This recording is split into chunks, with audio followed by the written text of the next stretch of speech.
Agradecemos que esté con nosotros aquí en el estudio Edgar. Él es periodista corresponsal de noticias de Telemundo en Los Ángeles, quien nos viene a presentar precisamente este gran esfuerzo periodístico, el libro Los Nadie. Edgar, muchas gracias por estar No, con al nosotros. contrario, realmente, bueno, aquí está el libro, 7 historias de inmigrantes doblemente invisibles. El video me parte el alma, a pesar que obviamente lo conozco, son testimonios que yo recabé y como pudieron ver, muchos de ellos tienen lágrimas en sus ojos, porque ellos no son culpables de nada.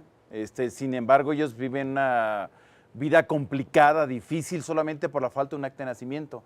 Les explico, Los Nadie se llama así porque uno de los papás de los entrevistados es del campo, es de la Sierra Gorda de Querétaro. Yo fui ahí a esa zona, es preciosa, es una montaña que me costó 5 horas subir y el coche quedó abollado, pero a la vez se contrasta con la pobreza.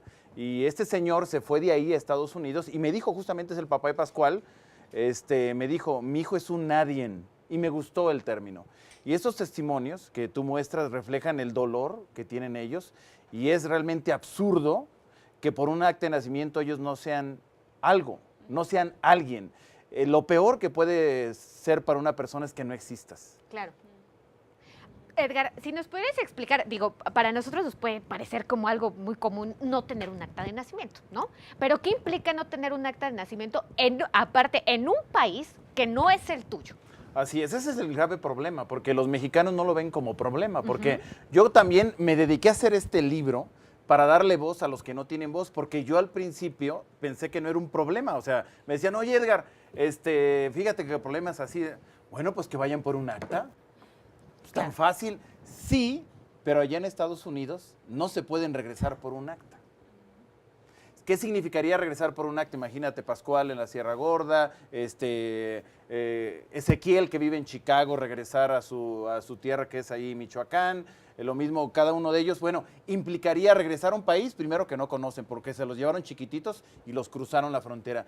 Y dos, tener que regresar con un coyote o tener que regresar de manera ilegal y eso implica un riesgo de vida. Sería ponerlos en un paredón. Entonces es irresponsable que les pongan esas condiciones. Ya hay modificaciones a la ley desde el 17 de febrero de este año. Los congresistas hicieron aquí en México algo por ellos, les pusieron atención, pero no se aplica como tal. Y ese es el gran dilema, que hay mucha negligencia por parte de las autoridades para esta gente que es la cola de los indocumentados en Estados Unidos, que tú sabes, y ustedes lo saben, se acaba de cumplir un año del gobierno de Donald Trump y hoy más que nunca los inmigrantes indocumentados viven el peor momento de su historia, porque si no basta con ser criminal, me explico, sino por el solo hecho de ser indocumentado, bueno, ustedes, ¿cuántas historias se han narrado en torno a eso?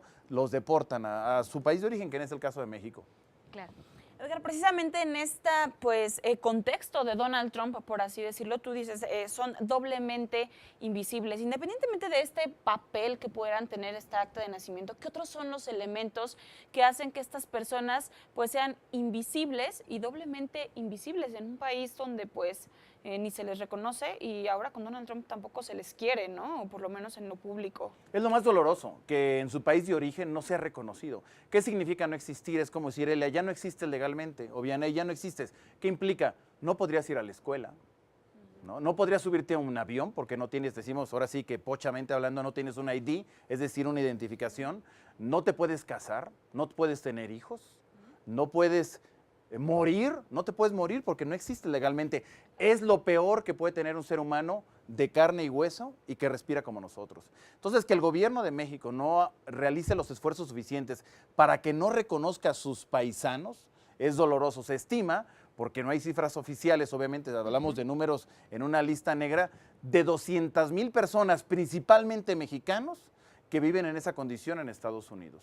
Sin embargo, lo más interesante de todo esto, y por eso es que recopilo estas 7 historias, es que a pesar de vivir en esa condición, ellos te vas a sorprender, te vas a enamorar, incluso los que lo han leído, dicen, oye, yo me enamoré de Pascual, yo de Kellen, yo de Ezequiel, yo de Elías, que es pastor, y se titula El pandillero de las 15 caras, porque él, dando un poco de detalles del libro, sus papás murieron, su mamá murió cuando él tenía 5 años de edad. Su papá estaba encarcelado porque era narcotraficante. Los tíos se repartieron a los hijos, entre ellos a Elías, y él decidió salirse y se fue a las calles y pasó, era traficante, pandillero, todo, porque vivía en la calle, era un homeless, como decimos en Estados Unidos, un indigente. Llegó un momento que él se convirtió al cristianismo, actualmente es pastor, y fue a la policía en Texas, no puedo decir dónde, y fue con la policía, yo me estoy convertido y quiero entregarme. Ok, la policía, ¿cómo te llamas? Elías Martínez. Uy, pues no, estás limpio, no pasa nada. El jefe de la policía le dijo, ¿en verdad quieres saber quién es? Le toma la mano, le agarra el índice, lo pone en la máquina y le aparecen 15 nombres, porque él había caído 15 veces en la cárcel, como traficante de todas las drogas que tú quieras. En fin, todo eso, ellos tienen un pasado, sin duda, pero por la adversidad se han convertido en historias sorprendentes. La de Pascual es increíble, incluso hay fotografías de Pascual, ese es otro logro. Yo no puedo decir lugares específicos donde ellos están, ¿por qué? Porque ellos me lo pidieron, aunque algunos sí dijeron, tú ponlo, no importa, y lo pusimos como ellos pedían, porque si no es como entregarle en bandeja de oro a inmigración, a ICE para que vaya por ellos. Caso de Pascual, él es actualmente estudiante universitario de una prestigiosa universidad en Texas, se llama San Angelo, y no tenía acta de nacimiento. ¿Cómo lo logró? Evidentemente lo narramos en el libro, cómo llegó ahí, y así historias como ellos, a pesar de tanta adversidad, se vuelven en un ejemplo de vida. Justo era lo que te iba a preguntar, Edgar. ¿Cómo logran sobrevivir estas 200,000 personas aproximadamente, las cuales tú hablas tú, que están en esta condición de los nadie? Pues yo, híjole, retomando un poco lo de los escritores, dice, cuando pierdes todo, solamente te queda vivir la vida, y ellos lo que hacen. O sea, pasan todo tipo de obstáculos. Por ejemplo, me acordé ahorita de Miroslava, que en el testimonio me empezó a llorar. Ella se frustraba cuando estaba en la escuela, en el high school, nosotros hicimos en la preparatoria, cuando iba a pedir una cerveza, porque no podía, no tiene una identificación. Entonces sus amigas le preguntaban, ¿y por qué no tienes identificación? O sea, ¿cómo le explico a esa gente que yo, no? Entonces, ellos, como dominan muy bien inglés, en el caso de Miroslava le ayuda a su mamá, que su mamá es empresaria, ahorita vimos en el video la foto, ella venden en 15 países, ¿y cómo le hacen? Pues brincando. O sea, por ejemplo, la han detenido la policía en la calle y por su excelente inglés no las multan, porque una sanción administrativa en Texas implicaría deportarlos a México. Ella nació en Michoacán. Una sanción administrativa, para que la gente que nos está viendo entienda, puede ser desde Una pasarte multa, un alto. Claro, lo que para cualquiera puede ser algo sencillo, o sea, una falta pequeña, no un crimen grande, para ellos puede ser la vida o la muerte o el futuro de ellos sin conocer. Por ejemplo, ella nació en Michoacán, pero no lo conoce, porque se lo llevaron chiquitita a Estados Unidos. ¿Y cuál es su delito? Nada, nacer sin acta. Principalmente sucede en comunidades como Oaxaca, como Guerrero, donde nacen con parteras.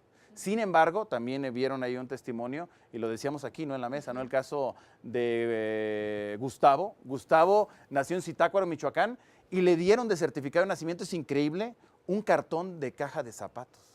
O sea, veíamos en pantalla. Así es, ¿no? Y viene la fotografía aquí en el libro, y ahí viene textual, dice producto vivo, no tiene enfermedades aparentes, y llora. Así se la dieron, o sea, y ese certificado, evidentemente, eso no funciona, no sirve. Entonces es muy triste que las autoridades de México los olviden, porque son mexicanos brillantes. Ahí lo tienen, el video, justamente el cartoncito, y lo ven, es increíble, es de burla, y que determine la vida de él. Él no pudo seguir estudiando por lo mismo. Sus papás le sacaron ahora sí que un acta de nacimiento fake, o sea, falsa, y sus papás ya no se atrevieron a seguirlo mandando a la escuela, porque implica un delito mayor. O sea, falsificar documentos en Estados Unidos es un delito muy grave. Entonces decidieron frenar, y es un chavo muy bueno para las matemáticas y no ha podido seguir estudiando. Y él, por ejemplo, él está rejuntado, digamos, con su pareja porque no se puede casar. Y al momento de nacer su hija, estuvo a punto de no verla, su nacimiento, porque no lo dejaban entrar al hospital porque no tiene una identificación. Entonces, drama tras drama. Y lo más sorprendente es que, a pesar de esa condición, ellos han sorteado todo, pero todo, para estar donde están. Lo terrible es que sea eso, ¿por qué el sistema los expulsa de manera natural? O sea, ese es lo triste de todo esto. Claro, y suponemos que ni siquiera tienen derechos, ni siquiera un consulado los puede defender. ¿Nos lo cuentas después de esta pausa, Edgar? Claro que sí, con mucho gusto. Gracias por la invitación. Vamos a una pausa y continuamos con Edgar Muñoz. El día de hoy tenemos el gusto de contar con la presencia en el estudio de Edgar Muñoz. Él es corresponsal de noticias de Telemundo en Los Ángeles, California, que nos está presentando las historias de estos 7 inmigrantes que tienen una doble invisibilidad, porque no cuentan con un acta de nacimiento ni en México, pero tampoco en su país de origen. Legalmente, Edgar, ¿cómo es vivir en esta doble invisibilidad? Si el día de mañana Donald Trump, por acto divino, se le ocurriera una reforma migratoria y dijera, ok, todos los inmigrantes de cualquier país en Estados Unidos les vamos a dar ciudadanía, ellos ni siquiera podrían acceder a ningún alivio migratorio. Porque no existen, así de fácil. O sea, no son reconocidos por su país, que es México, y tampoco, y yo diría, menos allá, porque no existen legalmente. Entonces ellos, eso es lo terrible, que algunos actuales podrían ser DACA, que ya acabó el programa, por cierto, y no pueden por ese documento. A mí me parece, es como agarrar tu hoja y decir, por esta hoja no existo, me parece un acto miserable de una persona, o sea, porque al final de cuentas ellos no les escogieron, y tú podrás, porque es lo que hacen principalmente ellos, los nadie, culpar a sus padres, pero con el tiempo entienden que no se trató de un acto de negligencia, sino de un acto de amor. ¿Y cómo? Pues porque decidieron darle un mejor futuro del otro lado. Ellos se van, los migrantes se van, y que quede claro, no se van por cuestión de, cultural, ellos se van por necesidad. Te cuento, Pascual nació con una partera en una choza, que vienen las fotografías ahí en la Sierra Gorda de Querétaro, porque su mamá tardaba 3 días caminando para llegar a un hospital. Es imposible que vaya a un hospital una persona, y menos que registre a su hijo. Entonces, para ella no era importante, o no lo consideraba importante, irse a Estados Unidos con su hijo en los brazos a Estados Unidos. Entonces, y así te puedo contar historia tras historia de que los papás se fueron por necesidad, por falta de oportunidades. Y bueno, o sea, su mamá hoy está súper orgullosa. Yo te digo, si ese Pascual se hubiera quedado en la Sierra Gorda de Querétaro, sería el abogado de San Ángelo que es actualmente. Y ahora, hoy es la presentación en Casa Lam y no me puedo atraer a ninguno de los protagonistas. ¿Por qué? Claro. Pues porque no pueden. Es más, ni siquiera un Skype, porque entonces tú les das pistas al gobierno estadounidense para identificarlos. Entonces, por eso te digo, su realidad, ellos se fueron por falta de oportunidades. Y allá las han encontrado. Y si yo te presentara a Pascual, te quedas babeando de la personalidad que es. O sea, es un tipo que te habla perfectamente inglés, te habla como hablan sus papás, te dice aiga, nadie, ancina. Es hasta curioso porque además el tipo es deportista. Y no solamente eso, cuando él descansa en los tiempos intermedios del curso de estudio que tiene, se dedica a la pizca, trabaja de restaurantero. O sea, gente que se esfuerza, se parte la espalda por tener un mejor futuro. Edgar, hace unos momentos nos comentabas, ellos, a pesar de todas estas adversidades, han salido adelante, nos lo está diciendo en estos momentos, pero ¿qué sigue? Nos decías, si les sigue vivir como puedan, pero ¿qué sigue en cuanto a estas responsabilidades que debe tener en su momento o en este momento las autoridades mexicanas? ¿Cuáles son esas acciones u omisiones que deberían de implementar pues, para apoyar a estos connacionales? Ellos no pueden hacer nada porque han hecho mucho. Por ejemplo, el caso de Kelly, que ven actualmente, ella vive en Texas, ella es centroamericana, se vino diciendo que tenía 9 meses de embarazo, 7 meses de embarazo, cuando en realidad tenía 9. Yo conozco a la Coyote que la cruzó, y el municipio de Tula, Tamaulipas, a 5 horas de cruzar el río, tuvo a su hija, y ella además traía otro pequeño de 3 años. Al día siguiente de parir, se cruzó a Estados Unidos, lo detuvo la patrulla fronteriza, la llevaron a la hielera, ahí los agentes le perdieron los documentos. Total, su hija es una nadie. ¿Qué puede hacer? Ya fue al consulado, concretamente en Houston, y le dijeron, pues ve a tu país por el acta, o ve a México por el acta. O sea, ella que es mamá, Kelly, es nadie porque no tiene acta de nacimiento, pero tampoco puede registrar a su hija porque ella no tiene ese documento. No, más que todo es porque ella, como es centroamericana, es de Honduras, no le quieren hacer caso, digamos, aunque haya testimonio, bueno, claro, ahí viene detallado de que nació en Tula. Nosotros yo conseguí el acta, la copia, Y el consulado de México dice, necesito la original. Le digo, ¿cómo vas a tener la original? Ajá. Solamente a la mamá se la dan. Ella no puede viajar. ¿Por qué? Porque es indocumentado. Tampoco reconocen el muchas tránsito. barreras. Entonces, ¿cuál es? Yo te diría la respuesta es, número uno, que las autoridades se pongan las pilas porque ya hay modificaciones a la ley. A partir de febrero de este año ya se puede obtener acta de nacimiento en Estados Unidos para que tenga gente como ellas la doble invisibilidad. Sin embargo, los funcionarios son insensibles porque no es su problema. Hay otros consulados que sí han trabajado, el caso de Dallas, que acaba de otorgar hace un mes 5 actas de nacimiento doblemente invisibles. Entonces, hay una disparidad de resultados, pero justamente lo que se está buscando el libro es crear conciencia, que ellos logren su certificado. Siguiente objetivo, el libro va en inglés, porque muchos de los familiares de estos protagonistas no hablan español. No hablan español y ellos han leído el libro, su principal idioma es el inglés, y luego se va a tratar de hacer un documental con 2 Dreamers que viven en California. Entonces, una serie de etapas para que ellos logren ser visibles y los pelen. Lo que quieren ellos es que los tomen en cuenta. Claro. Edgar, ¿cómo diste con estas 7 historias? ¿Cómo fue el proceso de creación de este libro, que al final del día pues es un esfuerzo periodístico? Bueno, es fortuito por alguna manera, sin embargo, una organización que se llama B Foundation nos invitó a mí y a otra persona para hacer el libro y encontramos un caso, el de Pascual, y de Pascual nos fuimos justamente con el que está ahí, con el niño que va a la América, Juan Pablo Rojas, de ahí nos fuimos, en fin, fue cayendo de uno a otro y hasta llegar a 7. Entonces, hasta ahí terminó el libro, pero hay historias, hemos encontrado gente que ha muerto en la doble invisibilidad y nunca lo pudieron repatriar a México. ¿Por qué? La familia decía, es que mi familiar es acá de Michoacán, de Guanajuato. Pues no está registrado y no lo pudieron repatriar. Absurdo, es un absurdo de la vida. O sea, y insistir, ellos no son culpables. Se necesita un esfuerzo del gobierno, también de los empresarios. Los empresarios tienen que luchar por estos migrantes. Nada menos estos días nos enteramos que más o menos son 30,000 millones de dólares de remesas este año. Es un récord superior al ingreso del PIB por petróleo. Eso es increíble. En el peor momento de los migrantes, ellos están aportando siguen siendo sin faltar redituables o apostando a regresar. Claro. Entonces, y también falta nuestro apoyo como personas. Yo preguntaría incluso a la audiencia, ¿quién de nosotros no tiene un familiar migrante? Todos. Yo soy inmigrante, documentado, otros indocumentados también. Y échenle la mano, hablen con ellos están solos. Ya la gente no sale con los niños a la calle, ya la gente no va a las fiestas. ¿Por qué? Porque hay una persecución. Y eso no lo tomamos en cuenta, somos indiferentes ante lo que están viviendo nuestros paisanos en Estados Unidos. Y aquí en México yo lo que he visto es insensibilidad.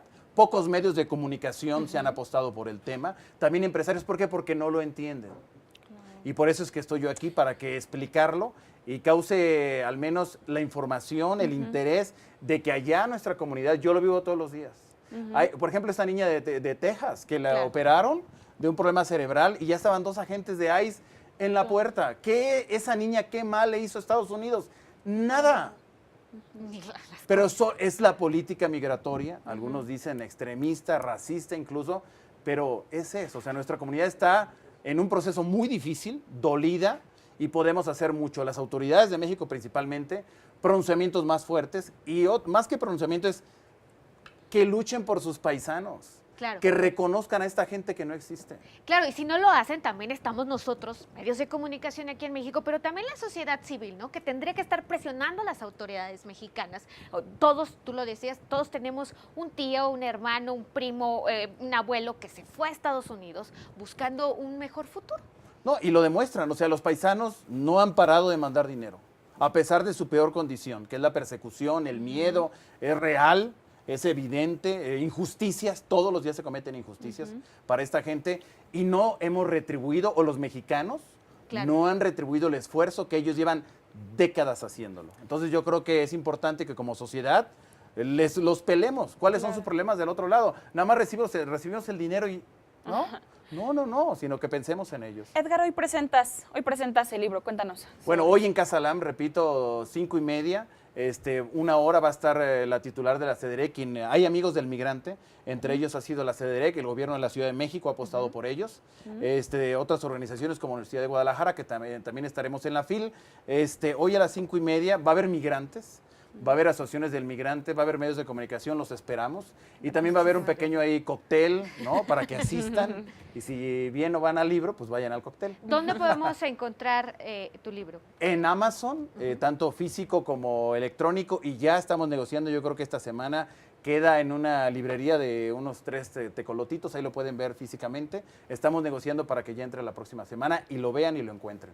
Muy bien. Edgar Muñoz, pues muchísimas gracias por estar con nosotros. No, Estamos al al pendiente. contrario, Porque gracias. tenemos que decirlo, Edgar Muñoz es un connotado periodista a nivel internacional. Ha realizado coberturas como Harvey en Texas, cuando los 33 mineros chilenos quedaron atrapados. También retrató estas historias y lo conocimos en la cobertura del sismo del pasado 19 de septiembre. Edgar andaba ahí metiéndose, entrevistando a los familiares del edificio de Álvaro Obregón 286, del Enrique Rebsamen. Es decir, retrató el dolor que sentimos los mexicanos tras esta tragedia, la retrató para enseñárselas, mostrárselas a nuestros connacionales que se encuentran del otro lado, pero también hay que decirlo a los ciudadanos norteamericanos. Esto se los digo como preludio, pues para que sepan que este libro, estas 7 historias son un deleite, es alguien